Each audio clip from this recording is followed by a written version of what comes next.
रोज का वचन। रोज के वचन में आपका स्वागत है। दिन 130। न्यायों की पुस्तक अध्याय 10। न्यायों की पुस्तक अध्याय 10। तोला और याईर के चरित्र। अबीमेलेक के बाद इस्राएल के छुड़ाने के लिए तोला नाम एक इस्साकारी उठा।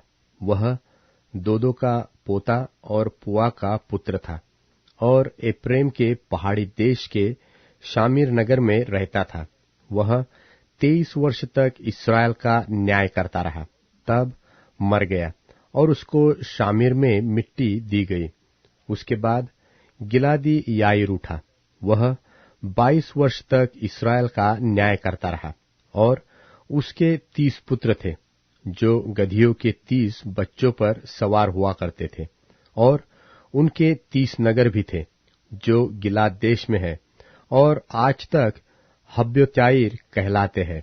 और याईर मर गया और उसको कामोन में मिट्टी दी गई।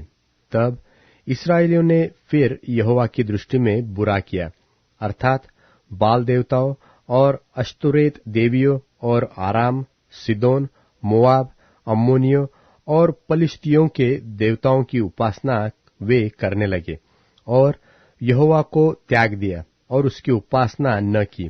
तब यहोवा का क्रोध इस्राएल पर भड़का और उसने उन्हें पलिश्तियों और अम्मोनियों के स्वाधीन कर दिया, और उस वर्ष से इस्राएलियों को वे सताते और पीसते रहे। वरन यरदन पार एमोरियों के देश गिलाद में रहने वाले सब इस्राएलियों पर 18 वर्ष तक अंधेर करते रहे। अम्मोनी यहूदा और बिन्यामीन से और एप्रेम के घराने से लड़ने को यरदन पार जाते थे, यहाँ तक कि इस्राएल बड़े संकट में पड़ गया। तब इस्राएलियों ने यह कहकर यहोवा की दोहाई दी कि हमने जो अपने परमेश्वर को त्याग कर बाल देवताओं की उपासना की है, यह हमने तेरे विरुद्ध महा पाप किया है। यहोवा ने इस्राएलियों से कहा, क्या मैंने तुमको मिस्रियों, एमोरियों, अम्मोनियों और पलिश्तियों के हाथ से न छुड़ाया था?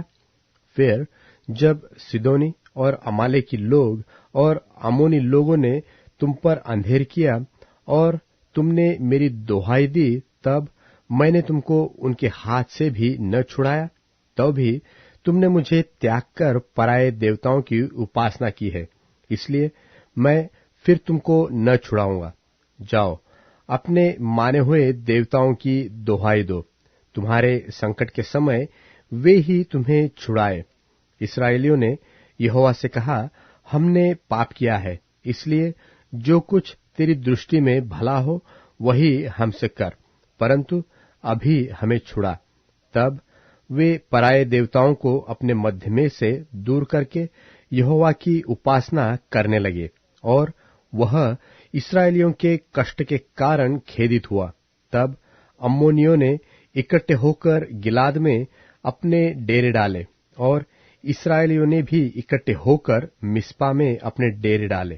तब गिलाद के हाकिम एक दूसरे से कहने लगे, कौन पुरुष अम्मोनियों से संग्राम आरंभ करेगा, वही गिलाद के सब निवासियों का प्रधान ठहरेगा।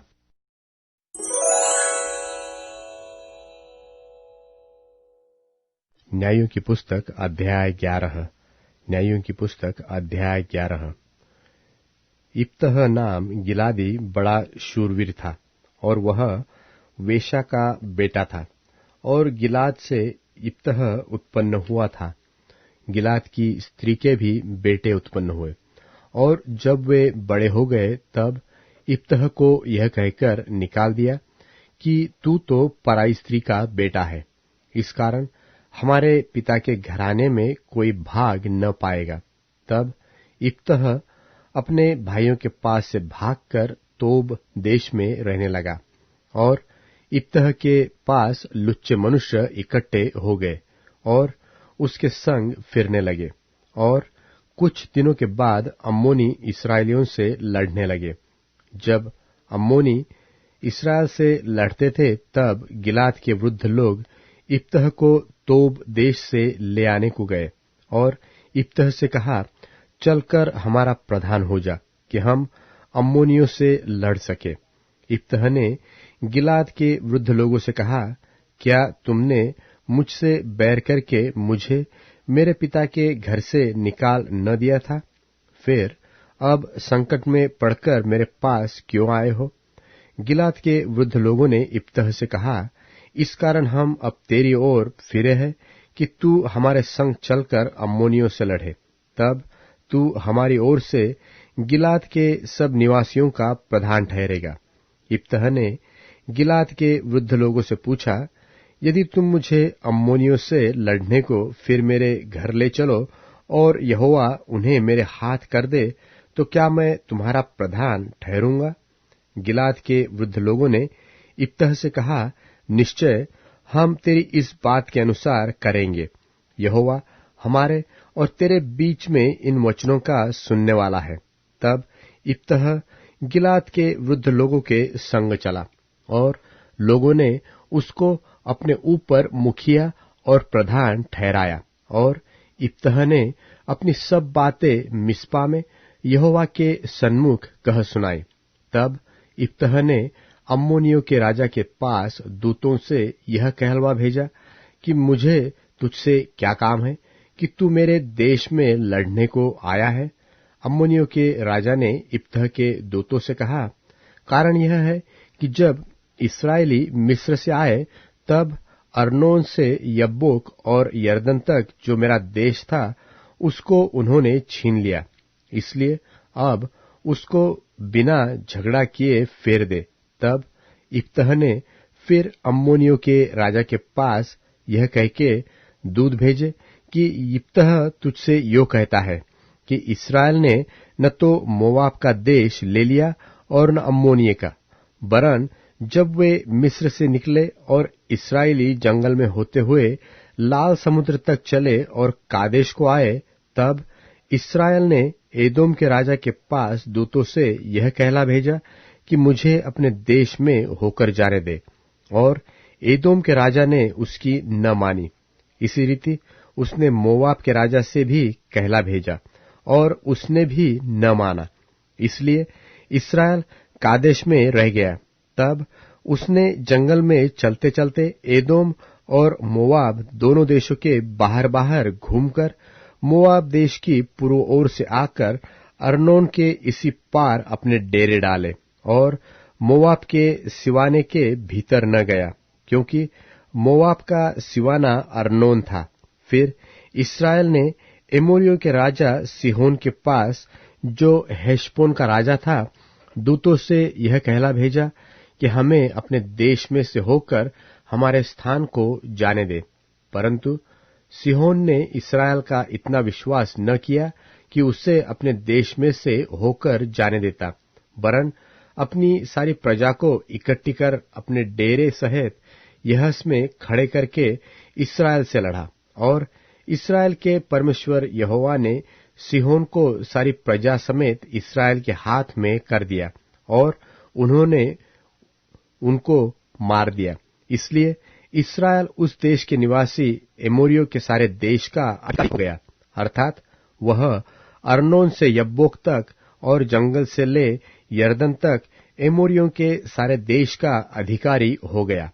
इसलिए अब इस्राएल के परमेश्वर यहोवा ने अपनी इस्राएली प्रजा के सामने से एमोरियों को उनके देश से निकाल दिया है। फिर क्या तू उसका अधिकारी होने पाएगा? क्या तू उसका अधिकारी न होगा जिसका तेरा कामोश देवता तुझे अधिकारी कर दे? इसी प्रकार से जिन लोगों को हमारा परमेश्वर यहोवा हमारे सामने से निकाले, उनके देश के अधिकारी हम होंगे। फिर क्या तू मोवाब के राजा सिप्पोर के पुत्र बालाक से कुछ अच्छा है? क्या उसने कभी इस्राएलियों से कुछ भी झगड़ा किया? क्या वह उनसे कभी लड़ा? जबकि इस्राएल हेशबोन और उसके गांव में और अरोएर और उसके गांव में और अर्नोन के किनारे के सब नगरों में 300 वर्ष से बसा है, तो इतने दिनों में तुम लोगों ने उसको क्यों नहीं छुड़ा लिया? मैंने तेरा अपराध नहीं किया, तू ही मुझसे युद्ध छेड़कर बुरा व्यवहार करता है। इसलिए यहोवा जो न्यायी है, वह इस्राएलियों और अम्मोनियों के बीच में आज न्याय करे। तो भी अम्मोनियों के राजा ने इप्तह की ये बातें न मानी जिनको उसने कहला भेजा था। तब यहोवा का आत्मा इप्तह में समा गया और वह गिलाद और मनश्शे से होकर गिलाद के मिस्पे में आया और गिलाद के मिस्पे से होकर अम्मोनियों की ओर चला। और इप्तह ने यह कहकर यहोवा की मन्नत मानी कि यदि तू निसंदेह अम्मोनियों को मेरे हाथ में कर दे, तो जब मैं कुशल के साथ अम्मोनियों के पास से लौट आऊं, तब जो कोई मेरी भेंट के लिए मेरे घर के द्वार से निकले, वह यहोवा का ठहरेगा और मैं उसे होमबलि करके चढ़ाऊंगा। तब इप्तह अम्मोनियों से लड़ने को उनकी ओर गया और यहोवा ने उनको उसके हाथ में कर दिया और वह अरोएर से ले मिन्नीत तक, जो 20 नगर है, वरन आबेल करामीम तक जीतते जीतते उन्हें बहुत बड़ी मार से मारता गया और अम्मोनी इस्राएलियों से हार गए।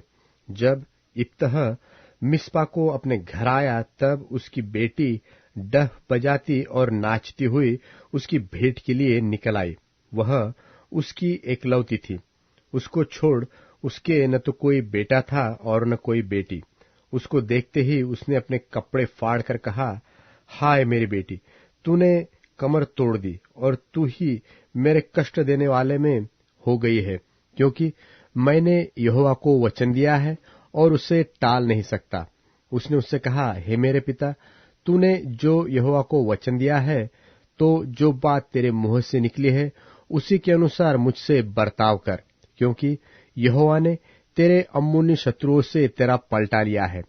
फिर उसने अपने पिता से कहा, मेरे लिए यह दिया जाए कि 2 महीने तक मुझे छोड़े रख, कि मैं अपनी सहेलियों सहित जाकर पहाड़ों पर फिरती हुई अपनी कुंवारीपन पर रोती रहूं। उसने कहा, जा। तब उसने उसे 2 महीने की छुट्टी दी, इसलिए वह अपनी सहेलियों सहित चली गई और पहाड़ों पर अपनी कुंवारीपन पर रोती रही।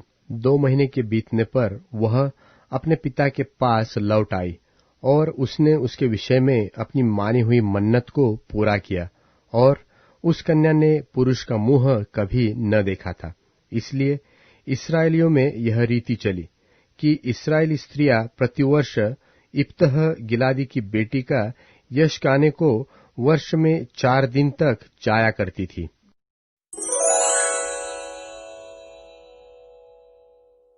इसलिए उनके शिष्यों में से बहुतों ने यह सुनकर कहा, ये बात कड़वी सच्चाई है, इसे कौन अपना सकता है? यीशु ने अपने मन में यह जानकर कि मेरे शिष्य आपस में इस बात पर कुड़कुड़ा रहे हैं, उनसे पूछा, क्या यह बात तुम्हें असहनीय लगती है? और यदि तुम मनुष्य के पुत्र को जहां वो पहले था वहां ऊपर जाते देखोगे तो क्या होगा? आत्मा तो जीवनदायक है, देह से कुछ लाभ नहीं। जो बातें मैंने तुमसे कही हैं वे आत्मा हैं और जीवन भी हैं, परंतु तुम में से कितने ऐसे हैं जो विश्वास नहीं करते? क्योंकि यीशु तो पहले ही से जानते थे कि जो विश्वास नहीं करते वे कौन हैं और कौन उन्हें पकड़वाएगा। उन्होंने कहा, इसलिए मैंने तुमसे कहा था कि जब तक किसी को पिता की ओर से ये वरदान ना दिया जाए तब तक वो मेरे पास नहीं आ सकता। इस पर उनके शिष्यों में से बहुत से वापस चले गए और उसके बाद उनके साथ न रहे। तब यीशु ने उन 12 से कहा, क्या तुम भी चले जाना चाहते हो? शिमोन पतरस ने उन्हें उत्तर दिया, प्रभु, हम किसके पास जाएं?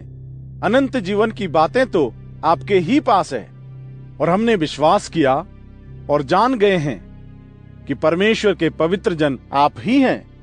यीशु ने उन्हें उत्तर दिया, क्या मैंने तुम 12 को नहीं चुन लिया?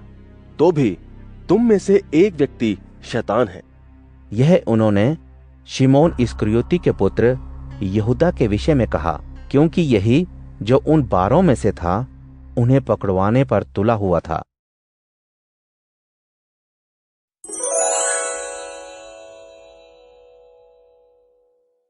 अध्याय 59। शत्रुओं से मुक्त होने के लिए प्रार्थना। हे मेरे परमेश्वर, मेरे शत्रुओं से मुझे मुक्त कर, मेरे विरुद्ध खड़े होने वाले लोगों से मेरी रक्षा कर। तू कुकर्मियों से मुझे मुक्त कर, तू रक्त पिपासुओं से मेरी रक्षा कर। वे मेरे प्राण के लिए घात लगाते हैं, शक्तिवान मेरे विरुद्ध एकत्र होते हैं। यद्यपि हे प्रभु, मेरा कोई अपराध नहीं है, मैंने कोई पाप नहीं किया है, मेरा कोई दोष नहीं, तो भी वे धावा करते हैं, वे लड़ने को तैयार रहते हैं। मेरी पुकार पर जाग आ और यह देख। हे स्वर्गीय सेनाओं के प्रभु परमेश्वर, तू ही इस्राएल का परमेश्वर है। समस्त राष्ट्रों को दंड देने के लिए जाग। किसी भी विश्वासघाती कुकर्मी पर दया मत कर। वे संध्या को लौटते और कुत्ते के समान गुर्राते हैं। वे नगर की परिक्रमा करते हैं। देख, वे अपने मुंह से डकार रहे हैं, उनके मुंह में तलवारें हैं। वे यह कहते हैं, कौन सुनता है? किंतु प्रभु, तू उन पर हंसता है, तू समस्त राष्ट्रों का उपहास करता है।